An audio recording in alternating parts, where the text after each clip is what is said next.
Everyone, কেমন আছো সবাই? আশা করছি ভীষণ ভালো আছো। তো welcome back to my daily blog. দেখো আমি ঘুম থেকে উঠে পড়েছি কিন্তু অনেকটা আগে, আর মিস্টার এখনো ঘুমিয়ে আছে। আর দেখো আমি কিন্তু উঠে তোমাদের সাথে গল্প করার জন্য চলে আসলাম। তো আমার কিন্তু ঘরটোর ঝাড় দেওয়া হয়ে গেছে। এইবার আমি ভালো করে বারান্দাটা ঝাড় দিয়ে তারপরে কিন্তু দুয়ারটোর ঝাড় দিয়ে নিব। সমস্ত কিছু শেয়ার করো। অনেকদিন হয়ে গেছে তোমাদের সাথে আমি কাজকর্ম কিচ্ছু শেয়ার করতে পারি না। চলো এবার রান্নাঘরটা ঝাড় দিই। তোমাদের কি বলছে যে ঝাড় দিই, চলো। তোমরা তো আর আমার সাথে ঝাড় দিতে পারবে না, ঝাড়টা তো আমাকেই দিতে হবে। তো সকালবেলা উঠে সকাল 5টা অ্যালার্ম দিয়েছিলাম, এই অ্যালার্ম বন্ধ করতে করতে 6টা বেজে গেছে। তারপরে 6টার দিকে ঘুম থেকে উঠে ঘরটর ঝাড় দিয়ে তারপরে কিন্তু ব্লগটা স্টার্ট করে দিলাম। আর অনেক দিন হয়ে গেছে ইউটিউবে ভালো করে ব্লগিং করা হচ্ছে না। তো আমার মনে হচ্ছে আমাকে সবাই ভুলে গেছো। কারা কারা ভুলে গেছো কমেন্ট করে জানিও। আরে আমার সকাল সকাল মাথাটা খারাপ হয়ে গেল নাকি? যারা যারা ভুলে যাবে তারা কিভাবে কমেন্ট করবে? যারা আমাকে ভালোবাসে তারা কমেন্ট করে জানিও যে হ্যাঁ আমাকে তোমরা ভুলো। দেখো গল্প করতে করতে কিন্তু আমি বারান্দা সরে নিয়েছি, রান্নাঘরটাও সরে নিয়েছি। এবার চলে এসেছি উঠোনটা সরার জন্য। আর কত ফুল পড়েছিল তার জন্য গাছটাকে ভালো করে ঝাঁকি দিয়ে নিলাম, যাতে এক্সট্রা পাতার ফুলগুলো সব ঝরে পড়ে যায়, যাতে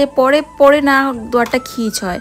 এবার আমি ভালো করে উঠোনটা ঝাড় দিয়ে নিব। আর উঠোনটা বেশি একটা বড় না, তার জন্য সরতে বেশি একটা সময়ও লাগে না। তারপরে আমি কি করব জানো? সব কিছুই কিন্তু শেয়ার করব, কোনো তাড়াহুড়ো নেই। আমার ব্লগটা তোমরা ধীরে সুস্থে দেখো, আশা করছি ভীষণ ভালো লাগবে। এইভাবে কাজ দেখিয়ে তোমাদেরকে বোরিং অনেক দিন হয়ে গেছে করি না, তার জন্য ভাবলাম তোমাদেরকে একটু বোরিং করা দরকার। তার জন্যই কিন্তু আমি ঝাড়ু হাতে নিয়ে চলে আসলাম ব্লগিং করার জন্য, কারণ তোমাদের ব্লগিং দেখিয়ে দেখিয়ে বোরিং করাটা আমার কাজ গাইস। তো তোমরা দেখো আর বোরিং হও। আর আমি আজকে ভালো করে দুয়ারটা সরে নিচ্ছি। এইভাবে ডেইলি কিন্তু দুয়ারটা সরা হয়, কিন্তু ব্লগিং করা হয় না। তো চলো, অনেক কথা তো বলে নিলাম। এটাই তো জিজ্ঞাসা করতে ভুলে গেছি যে তোমরা কেমন আছো, কমেন্ট করে জানাও তোমরা কেমন আছো, ভালো আছি কিনা, খারাপ। অনেক দিন হয়ে গেছে কিন্তু তোমাদের খবর টবর নেই না।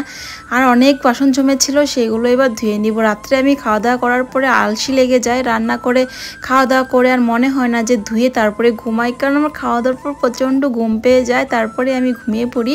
তাই সকালে বাসনগুলো ধুয়ে নিতে হয়। বেশি একটা বাসন না, সময়ও লাগে না বেশি, তাই ধুয়ে নিলাম সকাল সকাল। বাসন ধুয়ে সোজাসুজি ঘরে চলে আসলাম জল খাওয়ার জন্য। আর আমার হাতে দেখতে পাচ্ছ এটা হচ্ছে তামার বোতল। এই বোতলটাতে আমি ডেলি রাত্রে জল রেখে দিই, সকালে উঠে খাই। কে কে এইভাবে জল খাওয়ার মতো তামার বোতলে রেখে আমাকে কমেন্ট করে জানিও। তো আমি দেখো বালতিতে কিন্তু ঘর মোছার লাঠিটাও নিয়ে চলে এসেছি, ভালো করে ঘরটা মুছে নেবে বলে। কারণ এখন রেগুলারই আমি ঘর মুছছি। আগে যারা যারা ব্লগ দেখেছো তারা হয়তো দেখতে যে প্রায় আমি ঘর মুছতাম না, কারণ মাঝে মাঝে ঘরটা মুছতাম। এখন আবার রেগুলার মুছি, তার একটা কারণ আছে কেন ঘরটা ডেইলি মুছছি আমি, তো তোমাকে একটু পরেই বলবো। তো অনেক দিন হয়ে গেছে কিন্তু আমি তোমাদের সাথে এইভাবে কাজকর্ম শেয়ার করি না। এটাও আমি ব্লগের স্টার্টিং এও বলেছি আর এখনো বলছি। হ্যাঁ, এটা সত্যি কথা যে অনেক দিন হয়ে গেছে কাজ শেয়ার করি না। আর অনেকে বোরিং হয়ে যাচ্ছ, কারণ অনেকে তো আছো যে ভাবো যে কি ব্লগ করে না করে, আর অনেকে কুটনামিও করে যে কেমন কি কাজকর্মই দেখায় ব্লগে। তো তাদের জন্য এই ব্লগগুলো কিন্তু বেশ ভালো, কারণ তোমরা দেখতেও ভালোবাসো না কিন্তু ব্লগও দেখো সম্পূর্ণটা।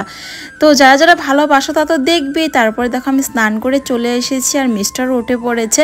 আর আমি সকাল সকাল স্নান করে দেখো এখানে পুজো করে নিয়েছি। এখানে নতুন করে জগন্নাথ ঠাকুর প্রতিষ্ঠা করেছি, আর আছে এখানে গণেশ, তারপরে মা দুর্গার ঠাকুরটা দেখতেই পেরেছো, আর গীতা। তারপরে দেখো মিস্টার কিন্তু এখানে ব্যায়াম করে নিচ্ছিল, কয়েকটা ডাম্বেল কিনে নিয়েছে। ডাম্বেল না কি থাম্বেল বলে জানি না।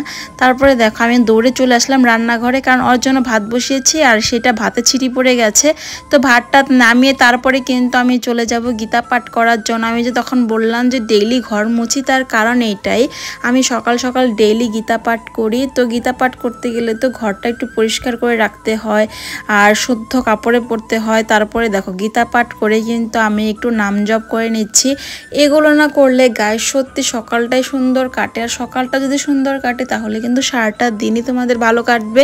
যারা যারা এখনো অভ্যাস করনি করে ফেলো, কারণ আমরা হচ্ছি হিন্দু, তো সবারই কিন্তু গীতা পাঠটা করা দরকার। তারপরে আমি কিন্তু ব্রেকফাস্ট বানানোর জন্য চলে আসলাম এখানে, আর আটা দিয়ে একটা চাপড়ি বানিয়ে নিচ্ছি। ও মা গো, কি হয়ে গেলো দেখো, চাপড়িটা কিন্তু ভেঙে গেছে। তো কি হয়েছে, আমি তো ভেঙে ভেঙে খাবো, তাই আমার আর অত নকশা নেই যে কেমন হলো না হলো। তারপরে দেখো আমি কিন্তু এসে ভালো করে বিছানাটা ঠিক করে নিয়ে ভালো করে ঘরটা গুছিয়ে নিলাম সুন্দর করে। আর এখন একটু কাজের প্রতি বেশি আগ্রহী হয়ে গেছে, সুন্দর করে ঘরগুলো গুছিয়ে রাখি। তারপরে দেখো আমি কিন্তু ভাবার ম্যাচি করে ফেলেছি ঘরটা। তার কারণ হচ্ছে আমি একটা মেকআপের ভিডিও বানাচ্ছিলাম গায়ে, গাইস, তারপরে যা কষ্ট হয় একটা মেকআপের ভিডিও বানাতে গেলে প্রচন্ড পরিমাণে কষ্ট হয়। তারপর যদি ভিউজ না আসে তাহলে তো আরো ডাবল কষ্ট হয়ে যায়। তারপরে দেখো ব্যাকগ্রাউন্ডটা যে লাগিয়েছিলাম সেটা আবার খুলে নিলাম, কারণ এখানে যদি ঝুলিয়ে রেখে দিই সবসময় আগের মতো তাহলে না ইঁদুরে বাসা করে, মানে আলনাতে। আর এত ছোট ঘর হওয়াতে আমার প্রচন্ড পরিমাণে কষ্ট হয়, কারণ একটা ঘরে সবকিছু করতে হয়, সবকিছু সেটআপ গুছিয়ে নিতে হয়, তাই প্রচন্ড কষ্ট হয়। তো তোমরা আমাকে একটু সাপোর্ট করো, যাতে তোমাদের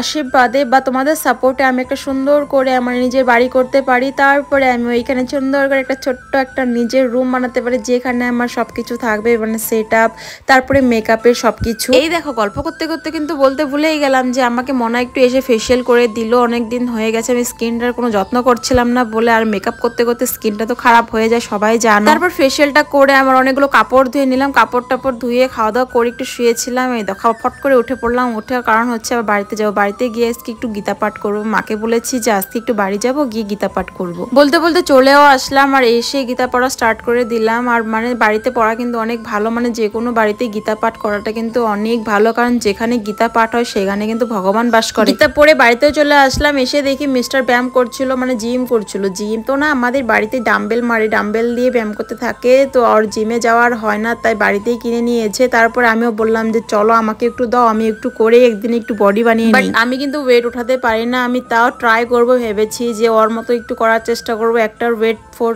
মানে কেজি করে। তো দেখি পারি কি না। তারপরে কিন্তু আমি অনেক মনের মধ্যে চেষ্টা করে নিয়ে নিলাম, কিন্তু এটার ভালো করে আমি উঠাতেই পারছিলাম না, কিভাবে নামাতে হয়। আমার তো হাত মনে হয় ভেঙে যাচ্ছিল। এটা ধরার আগে আমি এমনি বলতে পারি যে আমি নাকি সুন্দর করে উঁচা করতে পারি, কিন্তু এটা যেভাবে উঁচা করতে হয় হাতটাকে স্ট্রেট রেখে আমি তো সেভাবে পারছিলাম না। ও বলছিল যে এভাবে কর, আমি কিন্তু একদমই পারছিলাম না।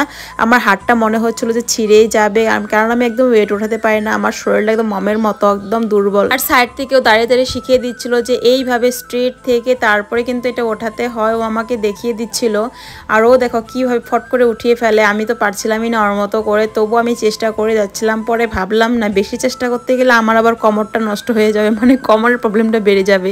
আমার একবার অনেক ইচ্ছা হয়েছিল যে জিমে জয়েন করি, কিন্তু এখন বুঝতে পারছি যে জিমে গেলে যে আমার কি হাল হতো, কারণ আমি জিমে গিয়ে কোনো ওয়েটই টানতে পারতাম না, কারণ আমি একদম ওয়েট উঠাতেই পারি না, কোমরের প্রবলেম পাই। তো ওর সাথে অনেকদিন বায়না করেছিলাম যে জিমে যাবো জিমে যাবো, এখনো বলছিল তুই জিমে যাবি, তোর অবস্থা যে কি হবে, তুই আর জিমে থেকে ফিরে আসতে পারবি না। তারপরে আমি বলছিলাম যে এটা এইভাবে হাতে নিয়ে তো বসা যায়, তো এটা তো করতেই পারবো। তো আমি বলছিলাম এইভাবেই করি। ও আবার দেখিয়ে দিচ্ছিল যে এইভাবে করতে হয় না, এইভাবে করতে হয়।